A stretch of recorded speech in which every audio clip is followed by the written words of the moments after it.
한 도시의 번잡한 하루가 저물어 갈 즈음, 수지는 하루 종일 쌓인 스트레스를 어떻게 풀어야 할지 고민하며 집으로 돌아왔다. 그녀는 직장에서의 압박감, 교통체증, 끊임없는 휴대폰 알림 소리에 지쳐 있었다. 집에 도착하자마자 그녀는 인터넷을 검색하며 스트레스를 완화할 수 있는 방법들을 찾아보았다. 초급자도 쉽게 따라할 수 있는 요가 동작이라는 제목이 눈에 띄었다. 심호흡에서 시작하여 간단한 몸풀기 동작까지로 구성된 이 초급 효과 루틴은 스트레스를 완화하는 데 효과가 있다는 설명이 있었다. 수지는 이게 바로 자신이 필요로 했던 것임을 직감하고 바로 시작하기로 마음먹었다.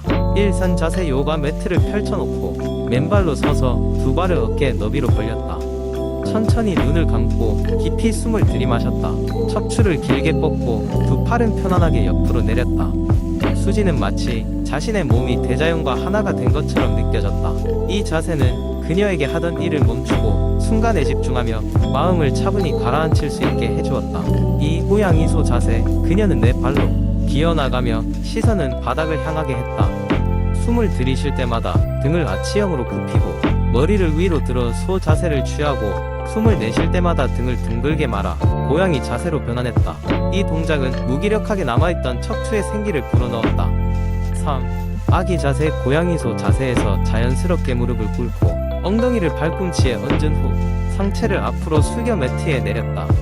팔은 앞으로 길게 뻗고 이마는 매트에 닿았다. 아기 자세에서 그녀는 깊은 휴식을 취하며 마음속 깊숙한 곳에 쌓여있던 불안감이 조금씩 녹아내리는 것 같았다. 사다운독 자세. 손과 무릎을 바닥에 대고 엉덩이를 위로 들어 V자 형태를 만들었다. 뒤꿈치를 바닥 쪽으로 내리며 다리 뒤쪽을 스트레칭했다. 처음엔 살짝 불편했던 이 자세가 점점 더 편안해지며 그녀의 몸은 마치 이 자세로 자연스럽게 흘러 들어간 것처럼 느껴졌다. 오나무 자세. 수지는 마치 나무처럼 한 발로 서서 다른 발바닥을 반대쪽 허벅지 안쪽에 대었다. 두 손을 합장한 채 하늘로 뻗은 그녀는 균형을 잡으며 마음을 집중해야 했다. 이 과정을 통해 그녀는 자신이 얼마나 쉽게 혼란에 휩싸였는지를 깨달았다. 나무 자세는 그녀의 중심을 되찾고자 하는 다짐이었다. 유혹전사 자세. 1. 두 다리를 앞뒤로 벌리고 앞쪽 무릎을 구부리고 뒷다리를 뻗었다. 팔을 위로 올려 활기를 북돋웠다. 이 자세는 전사의 강력한 에너지를 수진에게 불어넣으며 그녀로 하여금 다가오는 내일의 도전에 당당히 맞설 힘을 주었다. 7. 사바사나. 모든 요가 동작을 마무리하며 수진은 등을 대고 누웠다. 두 팔은 옆으로 벌리고 다리도 약간 벌리며 가능하면 몸을 최대한 이완했다. 이 자세에서 수지는 자신의 내부와 외부에 완전한 평화가 깃드는 것을 느꼈다. 잠시 후 완전히 이완된 그녀는 요가 매트 위에서 가볍게 졸았다. 수지는 그날 이후로 매일 이 요가 루틴을 통해 스트레스를 풀고 있었다. 굳어있던 몸과 마음이 점점 유연해지고 그녀는 요가가 단순한 운동을 넘어 그녀의 삶에 긍정적인 변화를 가져다 준다는 사실을 알게 되었다. 두 번째 이야기. 어느 작은 마을에 제인이라는 여성이 살고 있었습니다. 제인은 어릴 때부터 건강에 대한 관심이 많았습니다. 그녀의 부모님은 모두 농부였으며 그녀는 자연 속에서 자라면서 다양한 식물과 동물과의 교류를 통해 그들의 중요성을 깨달았습니다. 어느 날 제인은 지역 도서관에서의 영양에 대한 강연을 듣게 되면서 본격적으로 자신의 식단에 대해 고민하기 시작했습니다. 식물성 단백질과 동물성 단백질, 이 둘은 제인의 식단에서 큰 비중을 차지하는데 각각의 장단점이 있었습니다. 제인은 이 둘의 차이점을 알아보기 위해 더 깊이 연구하기로 했습니다. 그녀는 먼저 동물성 단백질에 대해 조사했습니다. 동물성 단백질은 일반적으로 필수 아미노산이 풍부하고 소화 흡수율이 높다는 장점이 있었습니다. 고기, 생선, 계란, 유제품 등은 대표적인 동물성 단백질 공급원이었습니다. 제인은 이 음식들이 생체 내에서 쉽게 사용되고 근육 생성을 도와주는 역할을 함으로써 적극적인 운동과 함께 건강을 유지하는데 큰 도움이 된다는 것을 배웠습니다. 하지만 제인은 동물성 식품이 환경에 미치는 영향도 고려하지 않을 수 없었습니다. 많은 연구들이 동물성 식품 생산이 더 많은 자원과 물을 필요로 하며 온실가스를 배출하여 환경에 부정적인 영향을 미친다고 지적하고 있었습니다. 이 사실은 제인의 마음속에 고민을 안겼습니다. 다음으로 제인은 식물성 단백질에 대해 조사하기 시작했습니다. 식물성 단백질은 일반적으로 콩류, 곡물, 견과류 및 씨앗에서 얻을 수 있었습니다. 식물성 단백질은 동물성 단백질에 비해 소화 흡수율이 낮을 수 있지만 섬유질과 다양한 비타민 및 미네랄을 제공한다는 장점이 있었습니다. 또한 식물성 식단이 일반적으로 칼로리와 포화지방이 적어 건강에 더 유익할 수 있다는 점을 알게 되었습니다. 특히 제이는 식물성 단백질이 환경에 긍정적인 영향을 준다는 사실에 매료되었습니다. 식물 재배는 곡물 사육에 비해 탄소 발자국이 적고 자원 효율적이라는 점에서 지속 가능한 식단을 추구하는 사람들에게 인기가 많았습니다. 제이는 결국 균형점을 찾기로 결심했습니다. 그녀는 자신의 식단에 두 종류의 단백질을 적절히 조화롭게 포함시키기로 했습니다. 평소에는 식물성 단백질을 주로 섭취하면서 몸에 필요한 아미노산을 다양화시키기 위해 생선이나 계란 같은 동물성 단백질을 가끔 섭취하는 방식을 택했습니다.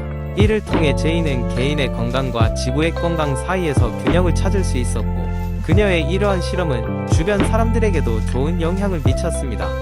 결국 제인의 이야기는 어떤 단백질이 더 좋고 옳다는 결론을 내리기보다는 각자가 처한 상황 속에서 적절한 선택을 해야 한다는 메시지를 전달하고 있습니다. 그리고 이 과정에서 자신의 몸과 환경을 함께 돌보는 지혜를 갖추는 것이 중요하다는 것을 깨닫게 됩니다. 제인의 노력은 그녀의 마을 사람들이 자기 자신의 식단과 건강에 대해 다시 생각하게 만드는 작은 불씨가 되었습니다. 세 번째 이야기. 어느 한 작은 마을에서 젊고 활기찬 여성인 수진이 있었다. 그녀는 어릴 때부터 피부에 관심이 많았지만 화학 제품보다는 자연적인 방법에 더 매료되었다. 수진은 매끄럽고 건강한 피부를 위해 여러 해 동안 자신만의 비법들을 모으기 시작했다. 그의 진정한 목표는 친환경적이고 피부에 해가 되지 않는 방법을 통해 빛나는 피부를 얻는 것이었다. 그녀의 첫 번째 팁은 매일 아침 꿀과 레몬을 이용한 마스크였다. 수진은 꿀이 자연적인 보습제라는 것을 알았으며 레몬은 각질 제거와 미백에 효과적이라 했다. 작은 그릇에 꿀 한 스푼과 레몬즙 몇 방울을 섞어 얼굴에 얇게 바르고 15분 동안 기다린 후 따뜻한 물로 씻어내곤 했다. 이 방법은 피부를 매끄럽고 촉촉하게 만들어 주었다. 두 번째로, 그녀는 꾸준히 수분을 섭취하며 자신의 체내 수분 균형을 유지하려고 노력했다. 그녀는 하루에 최소 8잔의 물을 마셨고 때때로 스피어민트 잎을 넣어 상쾌한 물을 만들어 마시곤 했다. 이는 피부의 수분을 유지해주며 노폐물 제거에도 도움을 주었다. 세 번째는 일주일에 2번 천연 오트밀 스크럽을 사용하여 부드러운 각질 제거를 실행하는 것이었다.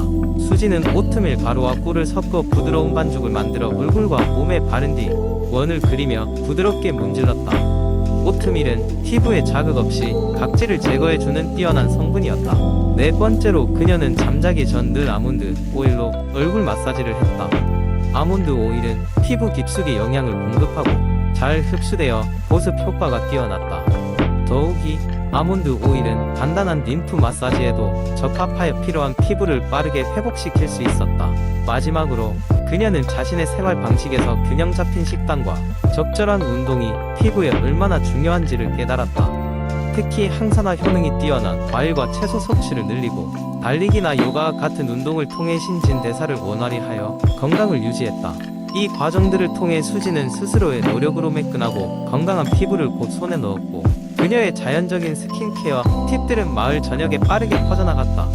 많은 사람들이 그녀의 방법을 따라하며 비슷한 성과를 얻었고, 수지는 그녀의 경험과 지식을 나누면서 공동체의 힐링 마스터로 자리 잡게 되었다. 자연 속에 숨겨진 작은 비밀들이 때로는 가장 큰 변화를 가져올 수 있음을 보여준 셈이었다. 네 번째 이야기. 수년간 수많은 체중 감량 방법이 인기를 끌었다. 각종 다이어트부터 고강도의 운동 프로그램까지 다양했다. 하지만 그 중에서도 특별히 주목받는 방법이 하나 있었으니 바로 소식하기였다. 소식, 즉 적게 먹는 것은 오래전부터 전해 내려오는 건강관리법 중 하나였으며 체중 감량에도 효과가 있다고 알려져 있었다. 김민수라는 남자가 있었다. 그는 항상 체중 때문에 고민이 많았다. 다양한 다이어트를 시도해 보았지만 단기적인 성과에만 그쳤을 뿐이었다. 그러던 중 그는 우연히 인터넷에서 소식하기에 대한 글을 읽게 되었다. 건강을 위한 일본인의 식습관이라는 제목의 블로그 글이었다. 그 글에서는 일본에 오래 살고 건강한 사람들 사이에서 자연스럽게 행해지는 소식 문화가 얼마나 건강과 체중 관리에 효과적인지를 상세히 설명하고 있었다. 궁금증이 생긴 민수는 이 방법을 자신의 생활에 적용해 보기로 결심했다. 그러나 단순히 식사량을 줄이는 것만으로는 지속할 수 없다는 것을 깨달았다. 그는 식사량을 줄임과 동시에 건강한 음식을 고민해야 한다고 판단했다. 인터넷을 통해 적게 먹더라도 포만감을 오래 지속시킬 수 있는 식단에 대해 연구했다. 예를 들어 쌀밥 대신 현미나 보리밥을 선택하고 단순한 샐러드가 아닌 열량이 낮으면서도 영양가가 높은 재료들로 가득한 샐러드를 만들어 먹었다. 소식을 시작한 지 일주일이 지났을 때 민수는 자신 안에서 변화가 일고 있음을 느꼈다. 처음에는 음식의 유혹이 컸지만 점차 적응해 나갔고 몸이 가벼워지는 느낌을 받았다. 이전보다 에너지가 넘쳤고 잠도 더 잘 오는 것 같았다. 이러한 긍정적인 변화를 통해 민수는 점점 더 소식에 확신을 가지게 되었다. 점차 민수의 몸무게는 서서히 줄어들었고 무엇보다도 건강 상태가 많이 좋아졌다. 혈압과 혈당 수치도 안정적으로 유지되어 의사로부터 좋은 평가를 받을 수 있었다. 이 모든 것이 단순히 적게 먹기가 아니라 현명하게 적게 먹기를 선택한 덕분이었다.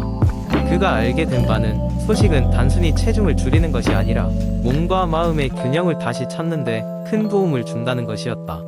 민수는 이 경험을 바탕으로 자신의 블로그를 개설했다. 그는 자신의 체험기와 팁을 나눔으로써 같은 고민을 가진 사람들과 소통하고 싶었다. 그가 쓴 글들은 많은 이들의 관심을 끌었고 소식을 통한 건강법에 대한 새로운 인식을 전파했다. 민수의 이야기는 확실한 체중 감량과 건강한 삶을 원하는 사람들에게 큰 영감을 주었다.